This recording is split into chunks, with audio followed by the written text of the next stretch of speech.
It is hard to ignore the economic divide right now. If you look at the cost of rent, the price of groceries, and the struggle to buy a first home, the frustration people feel is entirely justified. Because of that frustration, a simple solution has taken center stage. Tax the rich. Make the billionaires pay their fair share to fund healthcare, education, and housing. It sounds logical. It feels morally right. A permanent social safety net is a massive architectural structure. Its stability depends on predictable, reliable math.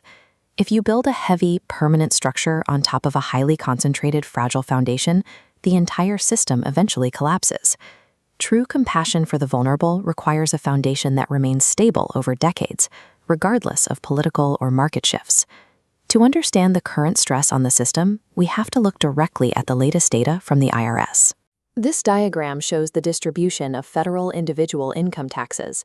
The top 1% of earners already carry 40.4% of the entire federal income tax load. By contrast, the bottom half of all taxpayers contribute just 3% of federal income taxes. The federal system already leans incredibly hard on a tiny fraction of top earners.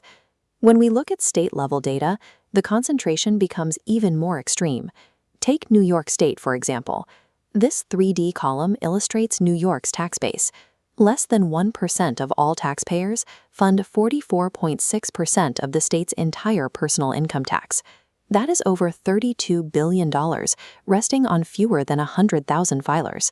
Squeezing that same narrow group to fund even more sweeping social programs means balancing the entire budget on a few shoulders.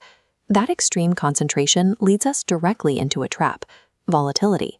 High-income households do not earn their money through steady, predictable biweekly paychecks. A massive portion of their income comes from stock options, business profits, and capital gains, all of which swing wildly with the financial markets. This line chart tracks reported capital gains in New York. Between 2021 and 2022, those gains dropped by 48% in a single year, instantly wiping out the tax revenue the state was counting on. If a government builds permanent healthcare or housing commitments based on billionaire stock portfolios, and the stock market dips, the funding evaporates. It is like paying your rent based on casino winnings. The people who rely on those social programs still need them, but the money is suddenly gone. The next trap is behavioral. A common assumption is that wealthy people will simply stay put and pay whatever new rate is introduced. While average millionaires rarely pack up and move across borders, the most productive, highly mobile talent is highly sensitive to tax hikes. Data from the NBER, the National Bureau of Economic Research, demonstrates that aggressive tax increases actively reduce the number of patents filed, lower startup employment, and push top inventors out of the state entirely. We do not have to guess if extreme wealth extraction works in practice. We can look at the European scoreboard. This map shows the history of the European wealth tax. In 1990, 12 European countries implemented strict wealth taxes. Today, 9 of them abandoned it, leaving only 3. In 2022, Norway raised its wealth tax to just 1.1%. In response, hundreds of multimillionaires and billionaires left for Switzerland, draining billions of dollars in net worth from the Norwegian tax base in less than 2 years.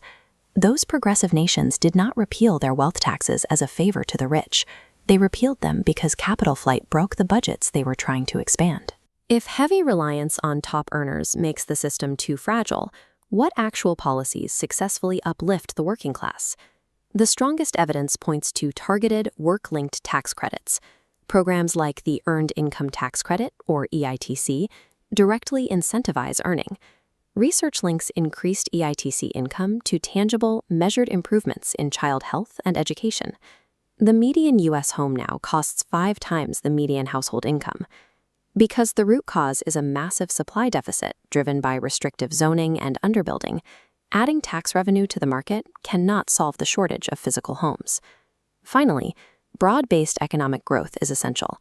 When the gross domestic product, the total value of goods and services produced by a country, goes up, it organically creates jobs and expands the tax base without squeezing a narrow group. Forcing founders to constantly sell off shares of their companies to pay an annual wealth extraction damages the engine of innovation.